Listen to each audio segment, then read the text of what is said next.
નમસ્કાર દર્શક મિત્રો, ધ લોકસત્તા શોમાં આપનું સ્વાગત છે। તાજેતરમાં હિમાચલ પ્રદેશના મંત્રીમંડળે રાજ્યમાં લોટરી ચલાવવાની મંજૂરી આપી છે, જેના પર 1999થી પ્રતિબંધ હતો। આ નિર્ણયનો મુખ્ય હેતુ રાજ્યની આવકમાં વધારો કરવાનું કહેવામાં આવી રહ્યું છે।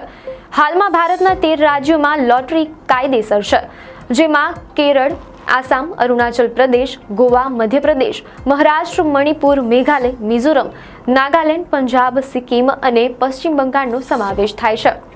જો કે ભારતમાં સત્તાવાર રીતે પ્રથમ રાજ્ય લોટરી 1967માં કેરળ રાજ્ય સરકારે શરૂ કરી હતી।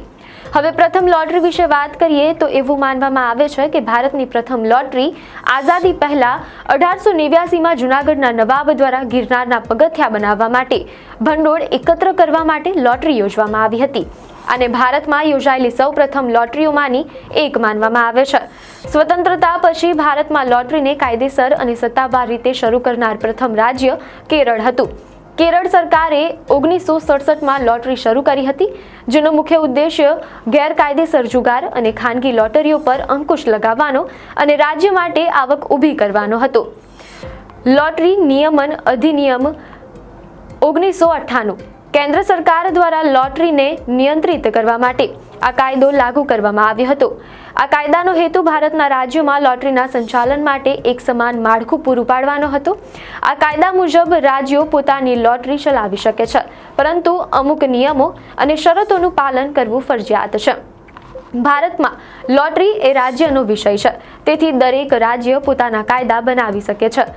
હાલમાં ભારતના 13 રાજ્યોમાં લોટરી રમવાની કાયદેસર મંજૂરી છે। આ રાજ્યોમાં કેરળ, આસામ, અરુણાચલ પ્રદેશ, ગોવા, મધ્યપ્રદેશ, મણિપુર, મેઘાલય, મિઝોરમ, નાગાલેન્ડ, પંજાબ, સિક્કિમ અને પશ્ચિમ બંગાળનો સમાવેશ થાય છે, જ્યારે ગુજરાત, તમિલનાડુ અને કર્ણાટક જેવા ઘણા રાજ્યોમાં લોટરી પર સંપૂર્ણ પ્રતિબંધ છે। ગુજરાત, તમિલનાડુ અને કર્ણાટક જેવા રાજ્યોમાં લોટરી પર સંપૂર્ણ પ્રતિબંધ મૂકવા પાછળ મુખ્યત્વે સામાજિક અને આર્થિક કારણો જવાબદાર છે। આ રાજ્યોએ લોટરીને જુગારનો એક પ્રકાર માનીને તેનાથી થતી સામાજિક સમસ્યાઓને ધ્યાનમાં રાખીને આ કડક નિર્ણય લીધો હતો। 1996માં હિમાચલ પ્રદેશ હાઈકોર્ટે સિંગલ ડિજિટ લોટરીના વેચાણ પર સંપૂર્ણ પ્રતિબંધ મૂક્યો હતો। આ ચુકાદાએ ગુજરાત સરકાર પર લોટરી પ્રણાલીને સંપૂર્ણપણે બંધ કરવાનું દબાણ વધાર્યું હતું। હવે વાત કરીએ હિમાચલ પ્રદેશમાં 1999માં લોટરી પર કયા કારણોસર પ્રતિબંધ મૂકવામાં આવ્યો હતો। જો કે તે સમયે ઘણા કર્મચારીઓ, નિવૃત્ત લોકો અને મજૂરો પોતાની કમાણી અને બચત લોટરી પાછળ ખર્ચ કરતા હતા, જેના કારણે અનેક પરિવારો આર્થિક રીતે બરબાદ થઈ ગયા। લોટરીની લતને કારણે ઘણા પરિવારોને ઘર વેચવાની પણ ફરજ પડી હતી। આ નિર્ણય માત્ર એક નિર્ણય ન હતો, પરંતુ સમગ્ર રાજ્યને વિનાશથી બચાવવા માટે એક દૂરંદેશી વિચાર હતો।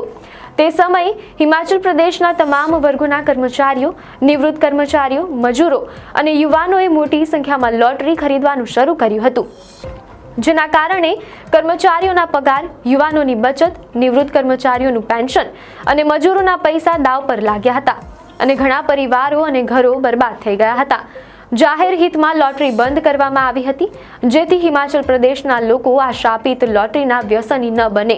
તે સમયે ઘણા કર્મચારીઓ અને નિવૃત્ત લોકોએ લોટરીમાં પોતાનો પગાર અને નિવૃત્તિની કમાણી ગુમાવી દીધી હતી, જે બાદ હિમાચલ પ્રદેશમાં 1999માં લોટરી પર તત્કાલીન મુખ્યમંત્રી પ્રેમ કુમાર ધુમલના નેતૃત્વ હેઠળની ભાજપ સરકારે પ્રતિબંધ મૂક્યો હતો। જ્યારે હિમાચલ પ્રદેશમાં લોટરી ફરી શરૂ કરવાનો નિર્ણય મુખ્યમંત્રી સુખવિન્દરસિંહ સુખુના નેતૃત્વ હેઠળ લેવામાં આવ્યો છે। તાજેતરના અહેવાલો મુજબ હિમાચલ પ્રદેશમાં 25 વર્ષ પછી ફરી એકવાર લોટરી સિસ્ટમ શરૂ કરવાનો નિર્ણય મુખ્યમંત્રી સુખવિન્દરસિંહ સુખુની અધ્યક્ષતામાં યોજાયેલી કેબિનેટ બેઠકમાં લેવામાં આવ્યો હતો। આ પ્રસ્તાવને ગુરુવારે યોજાયેલી કેબિનેટ બેઠકમાં મંજૂરી આપવામાં આવી હતી। આ નિર્ણય દેવા અને નાણાકીય મુશ્કેલીઓનો સામનો કરી રહેલા રાજ્ય માટે વધારાની આવક ઊભી કરવાના હેતુથી લેવામાં આવ્યો છે, પરંતુ શિમલા હિમાચલ પ્રદેશ રાજ્યમાં શરૂ થનારી લોટરી સિસ્ટમ અંગે ભૂતપૂર્વ સીએમ જયરામ ઠાકુરે પ્રતિક્રિયા આપતા કહ્યું કે મેં પહેલાથી જ કહ્યું છે કે આ નિર્ણય ન તો જાહેર હિતમાં છે કે ન તો રાજ્યના હિતમાં। લોટરી પર અગાઉ પ્રતિબંધ મૂકવામાં આવ્યો હતો, કારણ કે તેનાથી પરિવારો બરબાદ થયા હતા, ઘરોની હરાજી કરવામાં આવી હતી અને લોકોએ આત્મહત્યા કરી હતી। લોટરીનું વ્યસન ડ્રગ્સના વ્યસન જેવું છે, તે પેઢીઓનો નાશ કરે છે. હિમાચલ આર્થિક સંકટમાં છે. સરકાર કહે છે કે તેને આવક ઊભી કરવાની જરૂર છે, પરંતુ લોકોના જીવનના ભોગે નહીં. રાજ્ય દરેક વસ્તુ પર કર લાદી રહ્યું છે અને લોટરી શરૂ કરી રહ્યું છે, છતાં આર્થિક સ્થિતિમાં કોઈ સુધારો થયો નથી. આ પ્રકારની પ્રતિક્રિયા ભૂતપૂર્વ સીએમ જયરામ ઠાकुर દ્વારા આપવામાં આવી હતી. हिमाचल प्रदेश में 4 दिन की कैबिनेट और कैबिनेट का ये लंबा मंथन आखिरकार निष्कर्ष पर पहुंचा. जो जानकारी हमको मिली कि हिमाचल प्रदेश में अब लॉटरी को लीगलाइज कर दिया गया है, यानी कि लॉटरी जो बंद की गई थी, बंद इसलिए की गई थी कि बहुत सारे परिवार तबाह हुए, कई घर नीलाम हुए, कई लोगों ने आत्महत्या की, उस कारण से बंद की थी. लेकिन व्यवस्था परिवर्तन का दौर में फिर से एक बार इसको लीगलाइज किया जाए, ये एक फैसला लिया गया, और जिसके कारण आने वाले समय में निश्चित रूप से एक हालात ऐसे बनेंगे कि प्रदेश में वही स्थिति फिर से हमारे सामने आएगी. और बहुत शोर डाला था एक्साइज को लेकर के. एक्साइज की बातें बहुत सारी हुई. शराब की दुकानें खोलने के लिए स्कूल बंद कर दिए गए. शराब बेचो, यहाँ बेचो, वहाँ बेचो, जैसे मर्जी बेचो.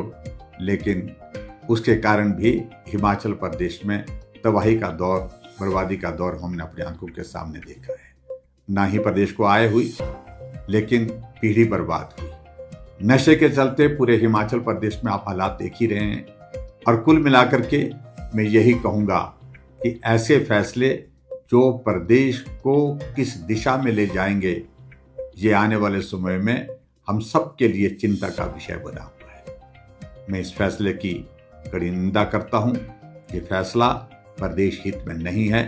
आपने माहिती सारी लागी હોય તો વિડીયોને લાઈક કરજો અને ચેનલને સબસ્ક્રાઇબ કરજો.